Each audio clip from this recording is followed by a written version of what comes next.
It's one thing to say, okay, members of the Trump administration met with Russian officials. That kind of thing happens a lot. Maybe it's ominous, maybe it's not. Well, and to lie about it. And that's an important thing. That's fine. No, but you're saying now that the military action we just saw on Thursday night may have been coordinated with the Russians to throw sleuths like you off the scent. That appears to be what you're saying. And that just seems like a huge conspiracy to me. Well, it's a conspiracy if it's a conspiracy, but the reality is I'm just giving it to you as a plausible explanation. No, and that's why I said I'm not going to confirm it. Look, I know you would love for me to say that and confirm it. I'm just saying that there are people who think that. There are Americans who think that. Who are they? Yeah, who are they? What a great question. Well, you know who he is, the guy who is screen left. That's Tucker Carlson, who joins us now, screen right. We're just trying to throw you off. Tucker, I love the fact that you asked him, what's your evidence, and he didn't have any. Well, the difference between religion and politics is in religion, no amount of contrary evidence shakes your faith. It just bolsters your faith. So if you believe that Trump is doing the bidding of Vladimir Putin, and all of a sudden he attacks a puppet, a client state of Vladimir Putin, a country with Russian troops in it, you have to ask yourself, how does this fit into my grand theory of everything? And a normal person would say, maybe I need to reassess my grand theory. But the Democrats right now are saying, no, this is just more evidence. It's so complex, this conspiracy, that this proves it must be true. It's actually getting scary. The Russians. The Russians. But the Russians. That's all. It's a conversation ender, not a starter. Is that all they have? Is that why they continue this narrative? I really think a lot of them have come to believe it. I mean, I think politics, of course, plays a role. This is a political question. But judging by the Democrats I know in Washington, I mean, they really believe that the election is the result of Russian meddling. It satisfies them emotionally. It describes and explains something that is inexplicable to them otherwise. How could Hillary have lost to this guy? And they are emotionally vested in it, and it's blinding them to certain realities. But then Donald Trump bombed Syria, their ally, which would prove that there is no collusion. But they're still trying to make... No, the conspiracy is then it makes Trump... So no matter what he does, there's a conspiracy theory. You know what? This is so confusing. We need to bring in another voice of reason. Okay. And Coulter is out there as well. Goodness. And joining Tucker and us. And what do you make of what Tucker had on last night with Seth Moulton? I just wish there had been a little conspiracy theorizing on the left back when there actually was a Soviet conspiracy to, you know, spread their members, Soviet spies, throughout the FDR and Truman administrations. But when that was going on, no, they were defending Alger Hiss and the Rosenbergs. I think Tucker is totally right. It's hilarious. It's the one sort of extra service of Obamacare that I think should still be covered, 72-hour surveillance for liberals and their conspiracy theories. Well, we always love to get both of your opinions. I'm sure you saw the story about United dragging that poor guy off of the plane because they overbooked the flight.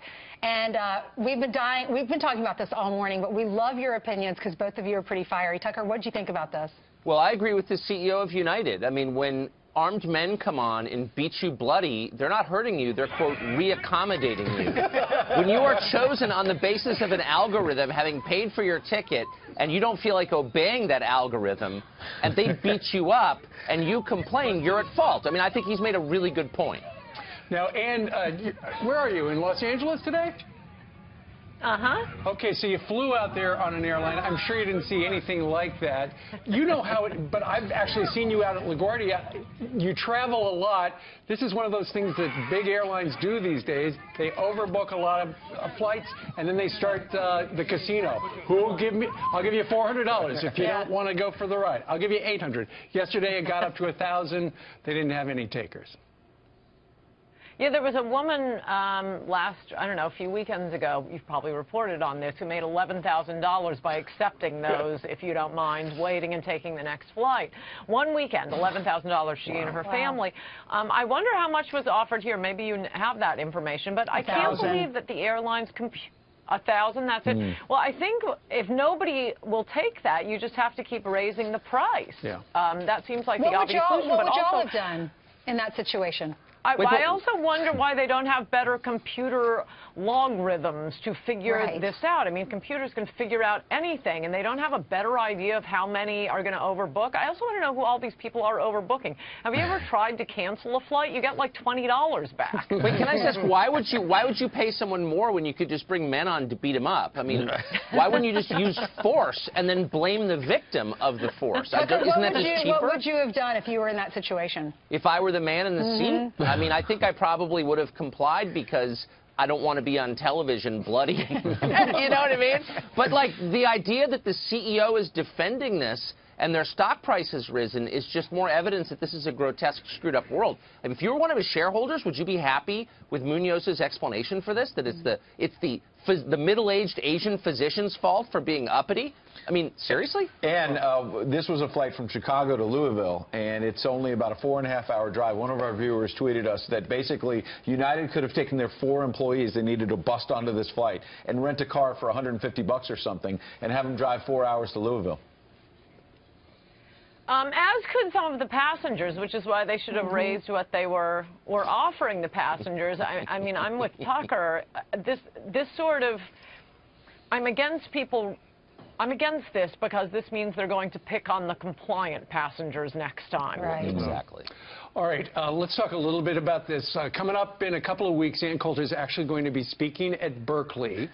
She is a conservative. Last time we know of a famous conservative, Milo Yiannopoulos. He was invited out there, and there were those crazy riots.